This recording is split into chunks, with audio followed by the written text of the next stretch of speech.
ఈ మధ్య నెట్లో చూస్తున్నాను, బాధాకరం విషయం ఏంటంటే అందరూ నలుగురు కులపోలు కలిసి ఒక సినిమా చేస్తున్నారు, అది చేస్తున్నారని ట్రెండ్ సాగిస్తున్నారు.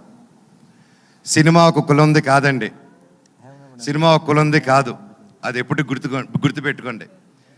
సినిమా కళామ తల్లికి తన క్యాస్ట్ చూడదు, కులం చూడదు, గోత్రం చూడదు. మా కులం సినిమా, మా గుడి సినిమా థియేటర్ అండి.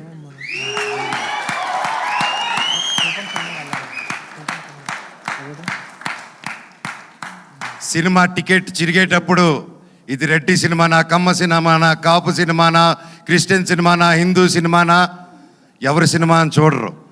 సూర్య గారు ఎవరండి, ఎక్కడి నుంచి వచ్చారు, ఆయన క్యాస్ట్ ఏంటి, మన తెలుగు సినిమాలు ఎవరు ఎక్కడి నుంచి వచ్చి టాలెంట్ ఉన్నా నెత్తి మీద పెట్టుకుంటామండి మనం. అంత గొప్ప ఇండస్ట్రీ మంది.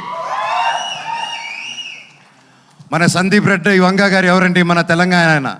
అక్కడ బాంబేలో ఆయన జాటనా కపూరనా ఏమని చూసి ఆయన అక్కడ నెత్తి మీద పెట్టుకున్నారు. టాలెంట్ మన ఇండియన్ సినిమాలో టాలెంట్ లేకపోతే పక్కన పెడతారు. కష్టం, హార్డ్ వర్క్ ఉంటే, టాలెంట్ ఉంటే ప్రొడ్యూసర్లు నెత్తి మీద పెట్టుకుని పైకి తీసుకెళ్తారు. ఏమండి, అది నెట్లో అది రాసి పోస్టులు చేసిన వాళ్ళకి ఒకటి అడుగుతాను, మీ ఫ్రెండ్స్కి కానీ ఎవరికైనా ఫోన్ చేసి ఒక 10,000 20,000 అడగండి. ఈ రోజుల్లో అది ఎంత కష్టమో, ఎంత ఆలోచించిస్తారో అని. కానీ ఇవి కులం చూడకుండా, మతం చూడకుండా, బ్యాక్గ్రౌండ్ చూడకుండా, వీడు ఎవడని తెలియకపోయినా ఒక టాలెంట్ చూసి, కష్టం చూసి, డబ్బు వస్తుందా రాదా అన్న సంగతి తర్వాత ముందు నమ్మి ఒక ఆర్టిస్ట్ మీద డబ్బేసి పెట్టడమే మన హీరోస్, మన ప్రొడ్యూసర్స్.